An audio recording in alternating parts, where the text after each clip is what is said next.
Hello and welcome everybody to Star Ledger and NJ.com's previews of this weekend's high school state championship games. Alongside Mike Kinney, I'm Mike Vorkunov. We are about to preview a great one right here. North Jersey Section 2 Group 4 championship game between Piscataway coming in at 9-2 and Elizabeth coming in at 9-2 as well. And Piscataway trying to do something that no team has ever done. That's right. 8 seed. They already have a championship out of the 8 seed back in 2003. Trying to do it again. It's an amazing thing. You know, if you're in any other section in the state, it's a good thing. Section 2, Group 4, it's almost impossible to get in there. It's difficult just to qualify in that section because you have such outstanding teams.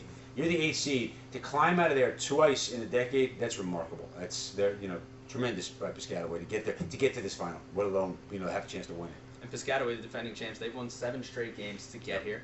They have a pretty good running back in Tevin Shaw. He's got over 1,000 yards, 15 touchdowns. He's the guy that makes their offense go. He makes their offense go, but you can't forget Nadir Barnwell either, their junior quarterback. He's outstanding. He brought them a championship last year. Piscataway was undefeated, great talent, and Nadir, as a sophomore, was the quarterback of the team that ran through it last year and gave them the title. He's outstanding. Offense was a little up and down this year, waiting for that line. They had a young line waiting for the line to gel, and that's become a much stronger facet of Piscataway's game. Nadir has a little more confidence behind those guys. He's sitting in the pocket a little longer. Dangerous outside it, but he's sitting in the pocket a little longer, and he's finding Kyle Laporte, Tajay Sharp, 2 receivers, because he's sitting there and he's getting his feet set and he's making better passes. And as good as those guys are, their defense has really improved this year, and that's attributed to one key group of linebackers. That's right. It's the linebackers. It's the growth of the linebackers. Dan Higgins, the coach Piscataway, said the biggest difference for them is the growth of the linebackers. You're looking at Brian Butler, Adrian Farfan, Javon Rod. Those guys have really come together. That's what the key of the defense last year were their linebackers, but they graduated them all. So this group of kids has come in. There was a question mark. They're playing good. And for Elizabeth, they've got a good quarterback-running back combination as well. Elijah Hughes, 3 touchdowns against Bayonne, and they've got a good quarterback in Philip Walker. How dangerous are those guys? Very dangerous. And here's the thing, Mike. I think what's happened is Elijah Hughes, we knew all about him. Beginning of the season, we knew how good he was, how fast he was, how elusive he was, how he could cut. He's a tremendous running back.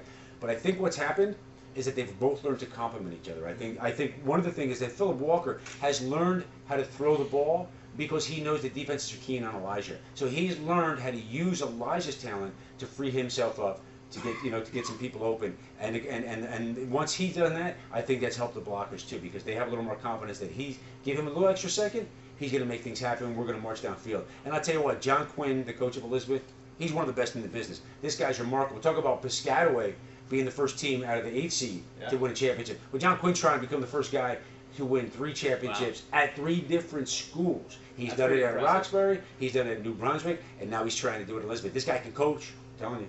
And he's going to have to do it Saturday, 10 a.m. at High Point Solution Stadium at Rutgers. Rutgers University, right? It sounds like we're going to have a pretty good game on our hands. I think it's a very good game. Who's going to come out of it with a title here? I tell you what, Piscataway's hot. They're really hot. I love John Quinn's team. I love what they're doing, but I think Piscataway right now is rolling. Here's another thing, Mike. It's a 10 a.m. game. Where's the game being played? It's Piscataway. Yeah, it's about 4 miles from Piscataway High School. Get out of bed, get yourself ready, boom, take the bus over. A lot of those guys could walk over to that stadium. I think it's a little longer ride from Elizabeth. So I tell you what, 10 a.m. game, I'm just going to have to give it to the Chiefs. So there you go. The bus ride's actually going to make a difference this time. That's right. All right, alongside Mike Kinney, I'm Mike Vorkunov. Thanks for watching, and follow our coverage all week and all weekend long at NJ.com and read us in the Star Ledger.